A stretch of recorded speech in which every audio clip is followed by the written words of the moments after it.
ബദറിന്റെ മണ്ണിൽ സത്യത്തിനായി ജിഹാദ് മുഴക്കി.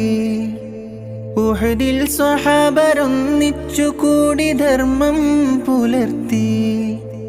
രക്തത്തിൽ മുങ്ങി തക്ബീർ ചൊല്ലി യുദ്ധം നടത്തി. ഖന്തഖിൽ ശത്രു സംഘത്തെ നീക്കി നഷ്ടം നികത്തി.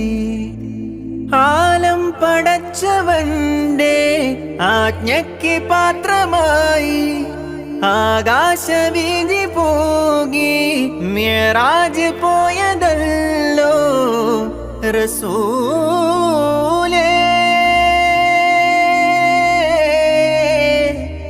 റസൂലേ